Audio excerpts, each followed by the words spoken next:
جو زندگی کا چین ہے وہ سچا قافیہ حسین ہے۔ شمع رسالت کے پروانوں، السلام علیکم ورحمۃ اللہ وبرکاتہ۔ الحمد للہ نحمده ونستعینه ونستغفره ونؤمن به ونتوکل علیہ ونعوذ باللہ من شرور انفسنا ومن سیئات اعمالنا من يهده الله فلا مضل له ومن يضلل فلا هادي له ونشهد ان لا اله الا الله وحده لا شريك له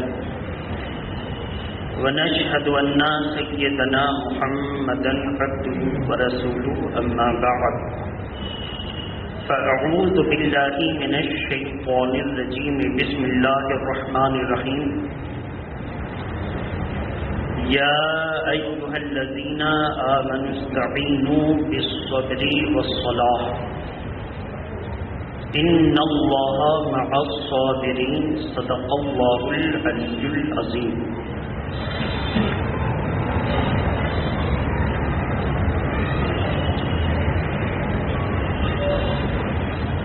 دور حیات آئے گا قاتل قضا کے بعد،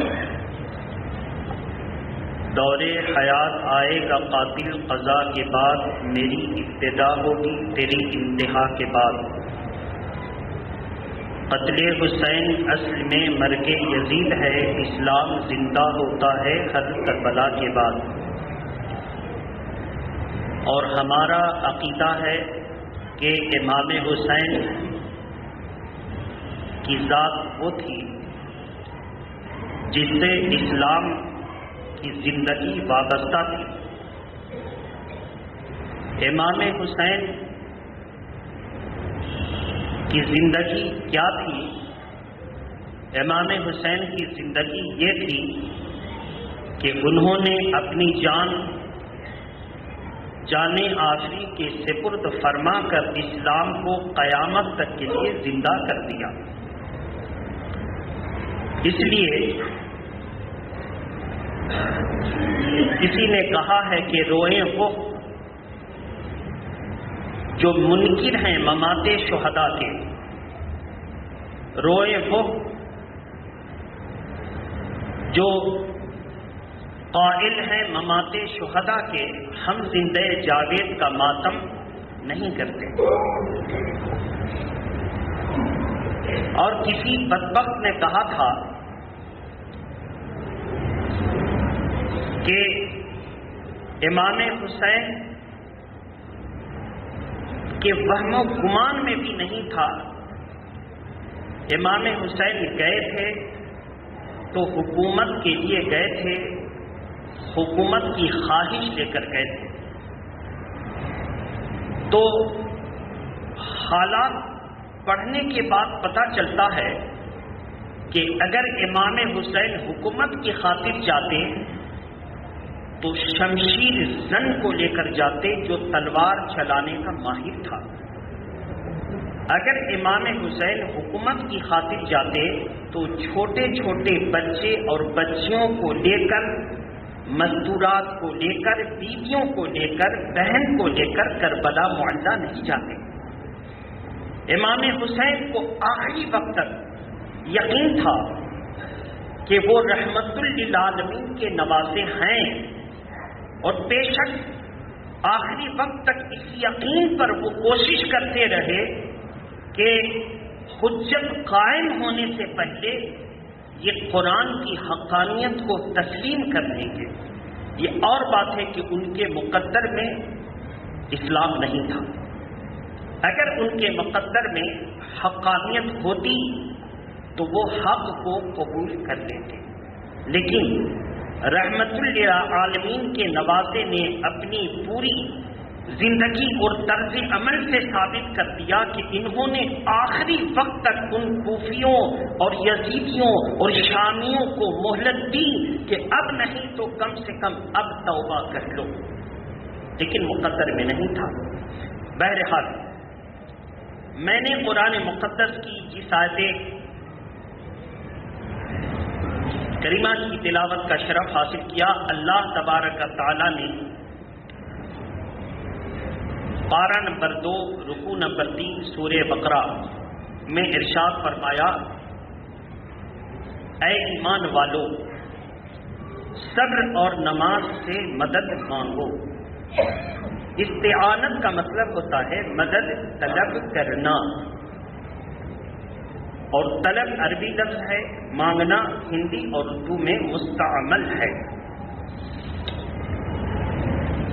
ہمارا عقیدہ صحیح ہے، یہ ثابت ہو گیا کہ ہم ضرورت کے وقت اللہ کے علاوہ غیر اللہ سے بھی مدد مانگتے ہیں، کہ قرآن کہہ رہا ہے صبر اور نماز سے مدد مانگو، اور صبر بھی خدا نہیں ہے اور نماز بھی خدا نہیں ہے۔ صبر انسان کے دل کی ایک کیفیت کا نام ہے اور نماز اللہ کی عبادت کا نام ہے۔ اور قرآن کہہ رہا ہے کہ انسان کے دل کی کیفیت سے کہ تم اس کی طرف توجہ کرو، اس سے مدد طلب کرو اور نماز سے مدد طلب کرو، اس بات کا اس میں اظہار ہے کہ اللہ کے علاوہ بھی ہم کسی سے مدد مانگ سکتے ہیں، لیکن ایک مسلمان جب اللہ کے علاوہ کسی کو مدد کے لیے پکارے گا تو اس کے اور مشرک کے ذہن میں فرق ہوگا۔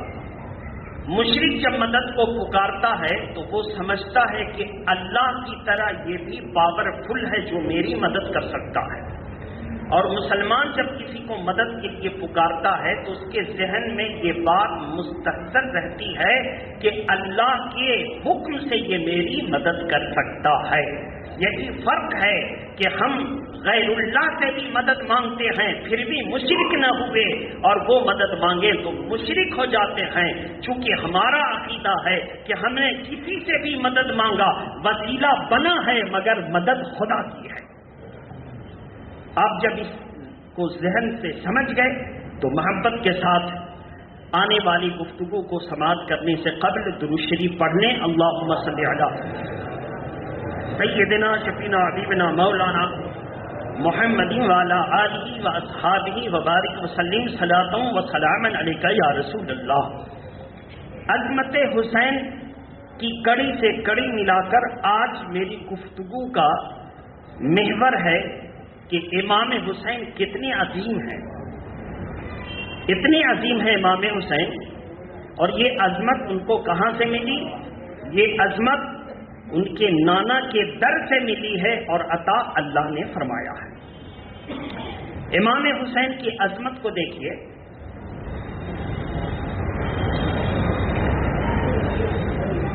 امام حسین چھوٹے سے ہیں،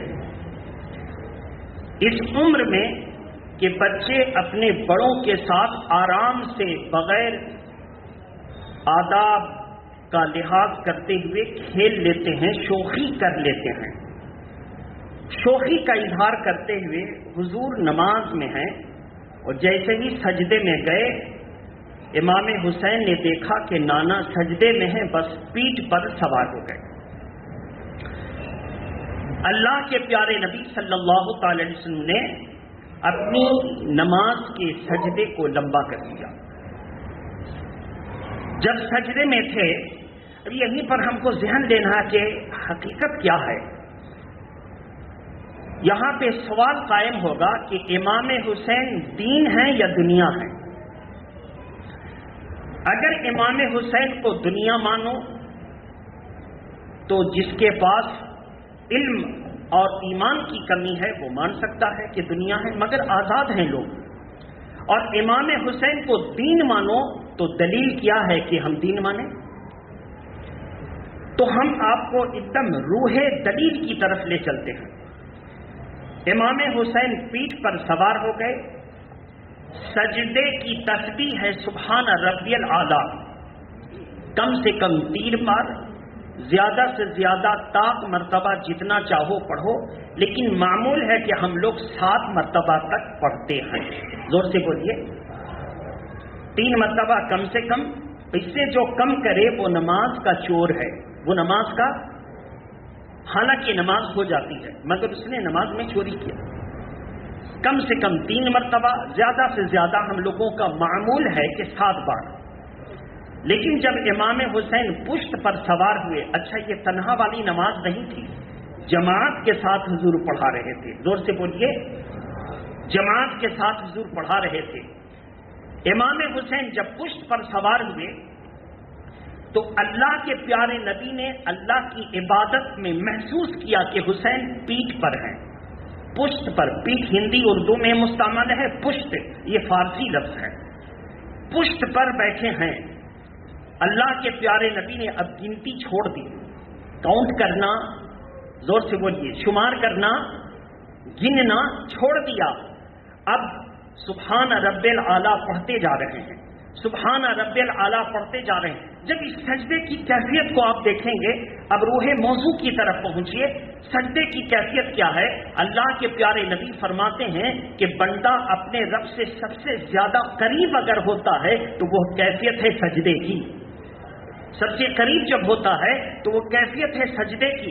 اب اللہ کے پیارے نبی سب سے قریب ہیں اپنے رب سے، اور وہاں پہ امام حسین کا تصور ہے، زور سے بولیے، امام حسین کا اب اپنے رب سے قریب ہیں۔ اب آپ اگر کہیں گے کہ امام حسین پیٹھ پر سوار ہیں، حضور سجدے کی کیفیت میں اپنے رب سے سب سے زیادہ قریب ہیں، اور اس قربت کے باوجود بھی حسین کا خیال ہے، تو اب سوال پیدا ہوتا ہے کہ اگر حسین کو دنیا مانیں گے تو دنیا یہ کہے گی رسول نماز میں تھے اور دنیا کا خیال تھا، تو الزام حسین پر نہیں آئے گا، الزام نبی پر آئے گا کہ نبی نماز میں تھے، سب سے قریب تھے رب کے، اور دنیا کا خیال تھا، لہذا ماننا پڑے گا کہ حسین دنیا نہیں ہے، حسین دین ہے، اس لیے کہ نبی نماز میں رب سے سب سے زیادہ قریب ہو اور دنیا کا خیال لائے، یہ نہیں ہو سکتا۔ نبی نماز میں جب سب سے زیادہ قریب تھے تو دین کا خیال آیا، اور وہ خیال حسین تھا، لہذا حسین دین ہے۔ اب ہم کیسے سمجھیں کہ ہم نے جو کہا ہے وہ صحیح ہے؟ یہی ہمارے اعلی حضرت کے فتوے کو ماننے والے کا معیار ہے، کہیں اعلی حضرت کے معیار ہے کہ ہم نے جو کہا ہے یہ صحیح کیسے ہے؟ تو ہم اپنے اسلاف سے ملائیں گے، پوری تاریخ تلاشیں گے کہ میرے اسلاف نے یہ فکر دیا ہے۔ اگر میری فکر میرے اگلے بزرگوں سے مل جاتی ہے تو ہم صحیح ہیں، اور اگلے بزرگوں سے نہیں ملتی ہے تو ہم غلط ہیں۔ تحقیق تو ہے، صحیح کیسے وہ دیکھیے۔ اب آئیے سرکار خواجہ غریب نواز کی تاریخ تلاشیے، کیا کہا تھا انہوں نے؟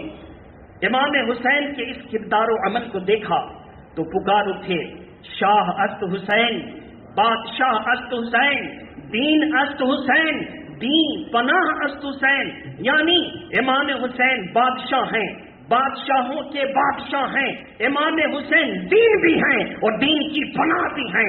پتہ چلا کہ امام حسین کا نظریہ ہے کہ حسین دنیا نہیں ہے، دین ہے، تب تو نبی سجدے میں تھے اور دین کا خیال تھا، نبی سجدے میں تھے اور دین کا خیال تھا۔ یہ فکر دیا ہے حسین پاک نے، جس فکر کو پورے ہندوستان اور بیرون ہندوستان میں عام کیا ہے احمد رضا نے۔ تب ہم فخر سے کہتے ہیں کہ کلمہ دیا ہے غریب نواز نے، ہم فخر سے کہتے ہیں نماز دیا ہے غریب نواز نے، ہم فخر سے کہتے ہیں روزہ دیا ہے غریب نواز نے، ہم فخر سے کہتے ہیں امامہ دیا ہے غریب نواز نے، ہم فخر سے کہتے ہیں عشق رسول دیا ہے غریب نواز نے، اور امامہ کی لاج بچائی ہے احمد رضا نے، نماز کی عزت بچائی ہے احمد رضا نے، روح نماز کی حفاظت کی ہے احمد رضا نے، اور روح نماز کیا ہے؟ نماز میں نبی کا خیال آ جائے تو یہ روح نماز ہے، اور جس نماز میں روح ہے وہ نماز زندہ ہے، اور زندہ نماز اللہ کو پیاری ہے۔ روح نماز دیا ہے احمد رضا نے۔ میرے محترم بزرگ اور دوستو، تو سب سے بڑا کوئی ہم کسی سے حجت بحث نہیں کرتے، ہم کہتے ہیں تم جو فکر لے کر آ رہے ہو، اگر تمہاری فکر اگلے بزرگوں سے ملتی ہے تو تم صحیح ہو، تمہارا فتویٰ اگلوں سے ملتا ہے تو تم فتویٰ دینے میں حق پر ہو، لیکن اگر تمہاری فکر، تمہارا فتویٰ اگلوں سے میچ نہیں کھاتا تو تم غلط پر ہو، تم مانو نہ مانو، ہم ان بزرگوں کو لے کر چلیں گے، انہی کے راستے پر چلیں گے۔ یہی ہے تاج الشریعہ کا پیغام، یہی ہے، زور سے بولیے، یہی ہے تاج الشریعہ کا پیغام کہ بھٹکنے والے بھٹکتے رہیں، لیکن تاج الشریعہ کے مشن پر چلنے والے یہاں بھی کامیاب ہیں اور انشاءاللہ وہاں بھی کامیاب ہوں گے۔ یہ ہے پیغام تاج الشریعہ۔ درود پاک پڑھیں، اللہم صلی علی سیدنا شفینا حبیبنا مولانا محمد وعلی آلہ واصحابہ وبارک وسلم، صلاۃ و سلام علیکہ یا رسول اللہ۔ تو یہاں سے ثابت ہو گیا کہ امام حسین دین ہیں، امام حسین پشت پر ہیں، اور حضور اللہ کے قریب سب سے زیادہ قریب ہیں، اور وہاں جا کے خیال حسین کا ہے۔ زور سے بولیے، خیال حسین کا ہے، وہاں خیال حسین کا ہے۔ پھر بھی کوئی ظالم کہہ سکتا ہے کہ آپ تو جیسے ابھی بہت دن پہلے نہیں، اگلے سال اسی محرم کی تاریخ میں بڑا شور مچا تھا علماء کے گروپ میں، بہت زیادہ شور، طرح طرح کے اعتراض آ رہے تھے کہ یہ شاہ اسد حسین، بادشاہ حسین، یہ شعر خواجہ غریب نواز کا نہیں ہے، بڑا شور مچا تھا۔ تاج الشریعہ کی آڈیو نے اس وقت اس مسئلے کو حل کیا تھا کہ آج تک تمام بزرگان دین مانتے آ رہے ہیں کہ یہ سرکار غریب نواز کا شعر ہے، آج تک سارے بزرگان دین یہ شعر خواجہ غریب نواز کا ہے۔ تو اب کوئی اختلاف کر کے کہ یہ شعر خواجہ غریب نواز کا نہیں ہے، اس مسئلے کو ہلکا کر دیا کہ نہیں کر دیا؟ اس لیے کہ بڑی آسانی ہے، جہاں کسی مسئلے کی حقیقت کو ہلکا کرنا ہو وہاں اختلاف پیدا کر دو۔ مثلا ہم کوئی آپ کے لیے، آپ کے فائدے کے لیے شریعت کے نقطۂ نگاہ سے کوئی معاملہ رکھیں اور اس میں اختلاف پیدا ہو جائے، تو آپ کہیے گا ہمارے امام صاحب بھی ایسا کہتے ہیں اور دوسرے امام صاحب، دوسرے مولانا ایسا کہتے ہیں، تو اختلاف ہے۔ تم چاہو تو اپنے امام کی بات پر عمل کر لو، تم چاہو تو دوسرے کی بات پر عمل کر لو، تو کیا ہوا؟ مسئلہ ہلکا ہو گیا۔ کیا دین کے معاملے میں ہم ایسا کہہ سکتے ہیں؟ ہم دین کے معاملے میں ایسا نہیں کر سکتے ہیں کہ چاہو تو اس پر عمل کر لو اور چاہو تو اس پر عمل کر لو۔ بہرحال یہ گمراہ اور بد مذہب اور صلح کلیوں کا طریقہ ہے۔ ہمارا طریقہ ہے کہ صحیح یا غلط، اگر غلط ہے تو کبھی عمل نہیں کریں گے اور صحیح تو ضرور عمل کریں گے، ہمارا نظریہ یہ ہے۔ تو چلیں ہم اور ذرا اوپر توجہ چاہوں، شب معراج کا موقع ہے، بولیے شب، اللہ کے پیارے نبی صلی اللہ علیہ وسلم اللہ کے سب سے زیادہ قریب ہیں جسم اور روح کے اعتبار سے۔ زور سے بولیے، زور سے بولیے۔ یہاں پہ جو قربت دکھائی گئی ہے وہ روح کے اعتبار سے۔ آدمی نماز میں اللہ کے قریب سب سے زیادہ ہوتا ہے روح کے اعتبار سے۔ جسم تو زمین پر ہے، روح کے اعتبار سے، خیال کے اعتبار سے، تصور کے اعتبار سے، دھیان کے اعتبار سے۔ خیال اردو لفظ، تصور عربی لفظ اور دھیان ہندی لفظ، اس کے اعتبار سے آدمی قریب ہے۔ لیکن اللہ کے پیارے نبی جسم اور اعتبار، روح کے اعتبار سے معراج میں ہیں اور رب کے حضور حاضر ہیں۔ کتنا کہ اللہ فرماتا ہے ادونو منی، اور قریب آؤ، اور قریب آؤ، اور قریب آؤ۔ اور کتنا قریب ہوئے؟ قرآن نے 27ویں پارے میں اس کو واضح فرما دیا ہے۔ سورہ نجم پارہ نمبر 27، اللہ تعالیٰ فرماتا ہے فَكَانَ قَابَ قَوْسَيْنِ أَوْ أَدْنَىٰ۔ لہذا اللہ کے جلوے اور اللہ کے محبوب میں اتنی قربت ہوئی جیسے 1.5 یا 2 ہاتھ کا فاصلہ، 1.5 یا 2 ہاتھ کا فاصلہ، اور ادنا بلکہ اس سے بھی کم، بلکہ حضور میں اور اللہ کے جلوے میں اس سے بھی کم کا فاصلہ، اتنے قریب ہو گئے۔ اب اتنے قریب ہو گئے، سجدہ میں تھے روحانی اعتبار سے قریب، اب جب معراج کے موقع پر گئے روحانی اور جسمانی دونوں اعتبار سے قریب۔ بتائیے مسلمانوں، وہاں جا کر کے اپنی امت کو یاد کیا کہ نہیں یاد کیا؟ زور سے بولیے۔ امت کی پریشانی کا خیال آیا کہ نہیں آیا؟ واپس لوٹے، معراج کا موقع ہے، حضرت موسیٰ علیہ السلام سے چھٹے آسمان پر ملاقات ہوئی، کہا اللہ تعالیٰ کی بارگاہ میں گئے، اللہ نے آپ کو کیا تحفہ دیا؟ کہا 50 وقت کی نماز میری امت کے لیے تحفہ دیا۔ کہا یا رسول اللہ آپ کی امت اس بار کو نہ اٹھا سکے گی، آپ جائیں ذرا کم کروا دیں۔ گئے وہ کم کروایا، گئے جب کم کروا رہے تھے، عرضی لگا رہے تھے، اللہ کے حضور گزارش کر رہے تھے، تو امت کا خیال تھا نا کہ میری امت کمزور ہے۔ اب بتائیے رب کے قریب سب سے زیادہ ہم جیسے گنہگاروں کا خیال ہے، تو اس قربت میں کوئی فرق نہیں پڑ رہا ہے، اس قربت پر کوئی آنچ نہیں آ رہی ہے، بلکہ قربت کا اور تقویت بڑھتی جا رہی ہے۔ جب ہمارے اور آپ کے رب سے زیادہ قریب ہیں، خیال آئے تو اس خیال پر آج تک کسی نے روک نہیں لگائی۔ میرے نبی سجدہ میں ہیں، حسین پشت پر ہیں، اب جب خیال آ گیا تو کوئی ظالم کہے کہ نبی اللہ کے قریب حسین کا خیال کیسے لا سکتے ہیں، تو جواب مل گیا کہ جب نبی اللہ کے قریب ہیں، امت کا خیال لا رہے ہیں اور قربت پر کوئی فرق نہیں پڑتا، تو نبی سجدے میں ہیں، حسین پیٹھ پر ہیں اور نبی قریب ہے اللہ کے اور حسین کا خیال آ رہا ہے، تو رب کی قربت پر کوئی اثر نہیں پڑ سکتا۔ دلیل سے ثابت ہوا کہ نہیں ہوا؟ اسی طرح ہم اپنی سوچ کو سامنے رکھیں گے اور پھر ہم پوری کتاب پڑھ کر کے سوچ کو ملائیں گے، ہم کمپیئر کریں گے، ہم توازن دیکھیں گے ہماری سوچ صحیح ہے یا غلط۔ اگر ہماری سوچ کی کوئی مثال ہے، کوئی نظیر ہے، تو ہم حق پر ہیں، اور ہماری اپج اور ذہنی پیداوار کی کوئی نظیر نہیں، کوئی مثال نہیں، تو ہم اس معاملے میں تنہا ہیں۔ اور جو تنہا ہوتا ہے، اللہ کے پیارے نبی فرماتے من شذا شذا فی النار، جماعت سے علیحدگی مت اختیار کرو، جو جماعت سے کٹا وہ جہنم میں تنہا گیا، جو جماعت سے کٹا وہ جہنم میں تنہا گیا۔ میرے محترم بزرگ اور دوستو، تو اللہ کے پیارے نبی صلی اللہ علیہ وسلم حسین، اب اس پر اپنا مزاج دیکھیے۔ وہابیوں اور دیوبندیوں کے تعلق سے اس زمانے کے عرب کے تمام صحیح العقیدہ علماء، جس میں حنفی علماء ہیں، مفتیان کرام شافعیہ بھی ہیں، مفتیان حنبلیہ بھی ہیں، مفتیان مالکیہ بھی ہیں اور مفتیان حنفیہ بھی ہیں۔ چاروں مسلک کے مفتیان اکرام نے،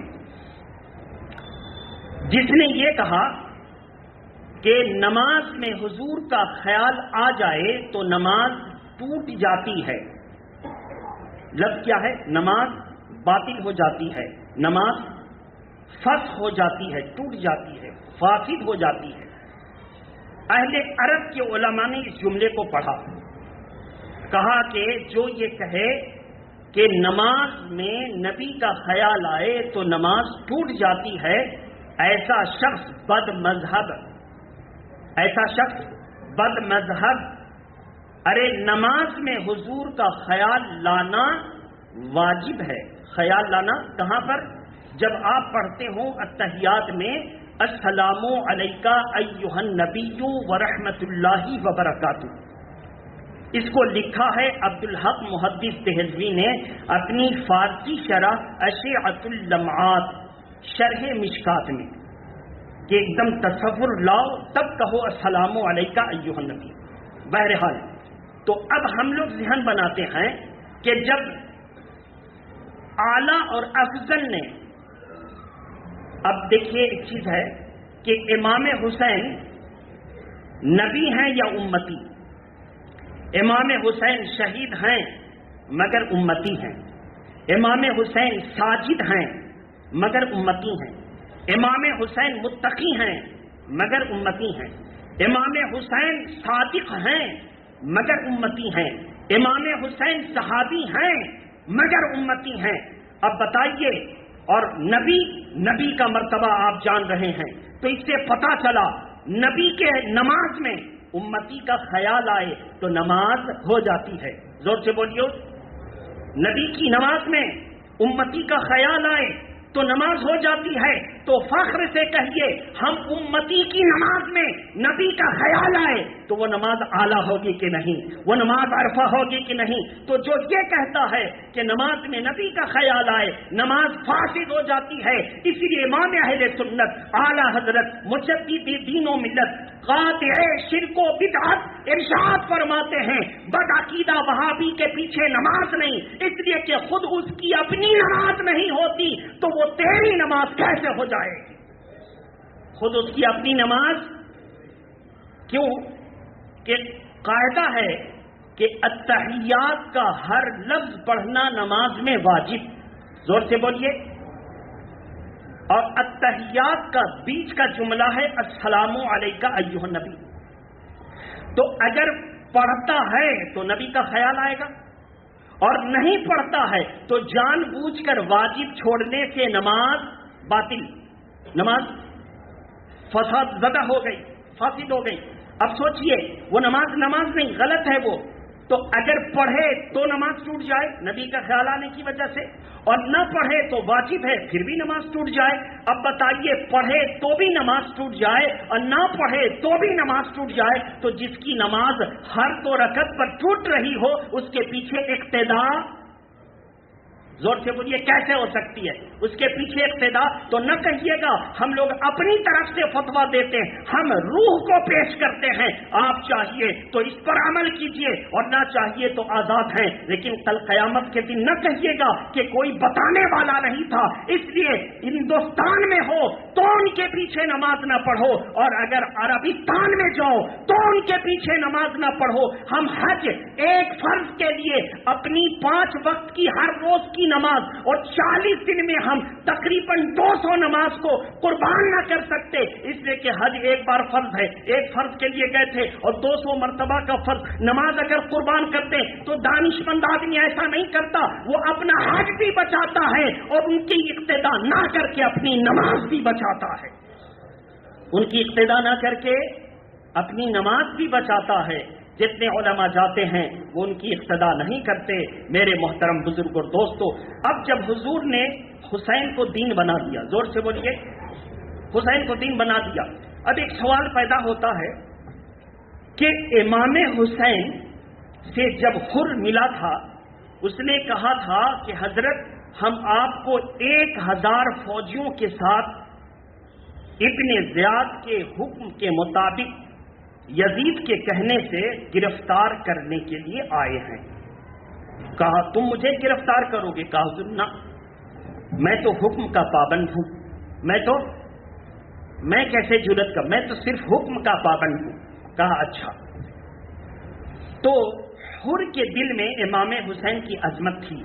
اس نے کہا حضور ایک چیز ہے، آپ میرے ساتھ ساتھ چلتے رہیے اور آپ اسی چلتے چلتے میں کہیں دور نکل جائیے اور ہم گورنر ابن زیاد عبید اللہ ابن زیاد کو کہہ دیں گے کہ ساتھ ساتھ چل رہے تھے اور کہیں ہم لوگ راستہ بھٹک گئے، ہم ادھر آ گئے وہ ادھر چلے گئے، اور پھر مجھ پر جو مصیبت آئے گی ہم سمجھ لیں گے. امام حسین حر کے ساتھ، اب چونکہ حر نے راستہ بند کر دیا تھا کہ آپ پہلے اریسٹ ہوئیے، گرفتاری دیجئے، اس کے بعد ہم آپ کو ابن زیاد کے دربار میں پیش کریں گے، پھر وہ جو چاہے کریں گے. امام حسین نے کہا نہیں، ابن زیاد ظالم ہے اور اس کے اختیار میں کچھ نہیں، وہ صرف مارنا مرنا چاہتا ہے. یزید کے پاس لے چلو، اس کے اختیار میں ہے. ہو سکتا ہے کہ جس طرح میرے والد حضرت علی نے حضرت امام امیر معاویہ سے مل کر صلح فرما دی، اسی طرح ہم میں بھی صلح کی کوئی صورت نکل آئے تو یزید کے پاس لے چلو. کہا نہیں، حاکم کا حکم ہے کہ آپ پہلے اس سے ملے، وہ چاہے تو آپ کو یزید کے پاس بھیجے، نہ چاہے تو خود فیصلہ کرے کہ نہیں، وہ ظالم کا ظالم ہے، اس کے اختیار میں صرف مارنا اور کاٹنا، کچھ نہیں ہے، اس سے ہم کیوں ملیں گے. بہرحال امام حسین کو وہاں پر روکا تو اس وقت حر نے کہا تھا حضور آپ کے ان اہل بیت کا جو معاملہ ان سے کوئی تعرض نہیں، تعرض عربی لفظ ہے، اس کا مطلب چھیڑ چھاڑ، ان سے کوئی چھیڑ چھاڑ نہیں، مسئلہ آپ سے ہے. آپ اگر یزید کی بیعت کر لیتے ہیں تو سب کو امان مل جائے گی، سب کو، اور اگر آپ یزید کی بیعت نہیں کرتے ہیں تو پھر ایسی صورت میں ہمیں تلوار چلانے کا حکم ہے۔ امام حسین نے اپنے تمام رفقا کو سامنے رکھا، کہا سنو تم چاہو تو اب بھی واپس جا سکتے ہو، اس لیے کہ یزید اگر پیاسا ہے تو میرے خون کا پیاسا، اور اس کی پیاس میرے خون سے بجھے گی، اس لیے تم لوگ آزاد ہو، جہاں چاہو چلے جاؤ۔ اتمام حجت کے لیے کہا تھا کہ کوئی نہ کہے کہ امام حسین ان سب کو لے کر آئے، لڑنے کے مقصد سے گئے تھے۔ امام حسین تو ہر حال میں راضی تھے، ہر حال میں صابر و شاکر تھے۔ امام حسین نے سب کو اجازت دی، کوئی نہ گیا، سب وہاں پر حاضر ہے۔ امام حسین نے کہا اچھا جب تم لوگ اللہ اور اس کے رسول کے حکم کے مطابق میرے ساتھ ڈٹے ہو تو پھر توکلت علی اللہ، میں نے اللہ پر بھروسہ کیا، تمہارا بھی بھروسہ اللہ پر ہونا چاہیے۔ اور اس طرح کر کر کے امام حسین سے جو واقعہ پیش آیا، اس کا سیدھا سیدھا مطلب تھا کہ آپ ہی کی ذات پر معاملہ ہے، آپ یا تو قتل کے لیے پیش کریں یا پھر آپ جو ہے بیعت کر لیں۔ اگر بیعت نہیں کرتے ہیں تو دوسری صورت میں شہادت کا جام نوش کرنا ہوگا۔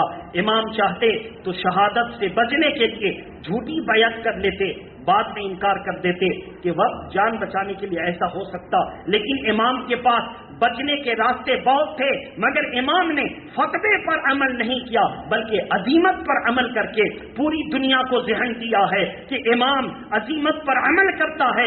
جان بچانے کا موقع ملا مگر جان نہ بچائی، اس لیے کہ حسین جان بچاتے ممکن ہے 72 جانیں بچ جاتی، لیکن اسلام کا چہرہ جو ہے مجروح ہو جاتا، زخمی ہو جاتا۔ اس لیے نانا جان سے وعدہ کیا تھا کہ نانا جان اپنا چہرہ زخمی کر لوں گا لیکن آپ کے دین پر آنچ نہ آنے دوں گا۔ حسین نے اپنی جان دی ہے، دی ہوئی اسی کی تھی، اور دے کر کے اسلام کی عظمت کو بچایا ہے، اسلام کی حقانیت کو بچایا ہے۔ انشاءاللہ اب یہ بتانا ہے آپ کو کہ امام حسین جانتے تھے کہ مجھ پر سب پہلے ہی جان دے دو، پہلے ہی مقابلہ کر کے شہید ہو جاؤ تو علی اکبر کی جان بچ جائے گی، پہلے ہی مقابلہ کر کے شہید ہو جاؤ تو اون و محمد کی جان بچ جائے گی، پہلے ہی مقابلہ کر کے شہید ہو جاؤ تو قاسم و عباس و علمدار کی جان بچ جائے گی۔ لیکن امام تاخیر کیوں کی کہ سب کو نثار کر دیا؟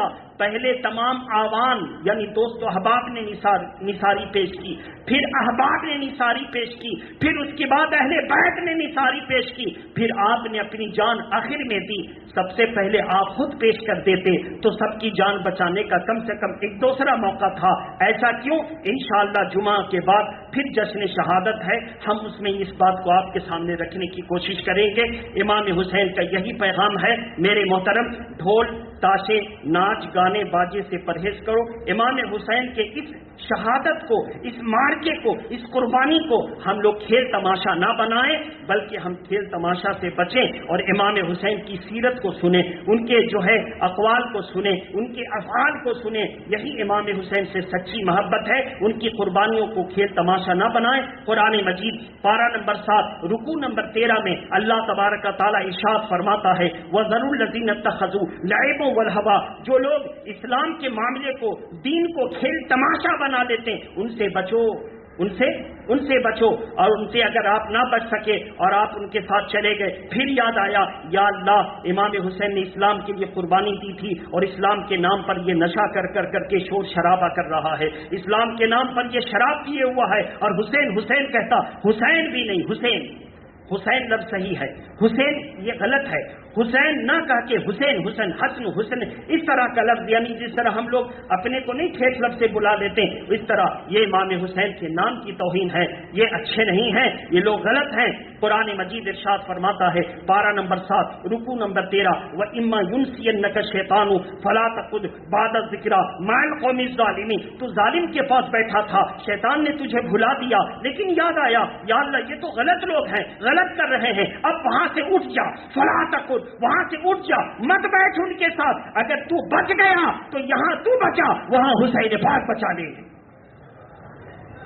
جو قرآن کا پیغام تھا میں نے اس کو آپ کے سامنے رکھا۔ اللہ تبارک و تعالی ہماری اور آپ کی حاضری کو قبول فرمائے۔ وآخر دعوانا ان الحمدللہ رب العالمین۔ السلام علیکم۔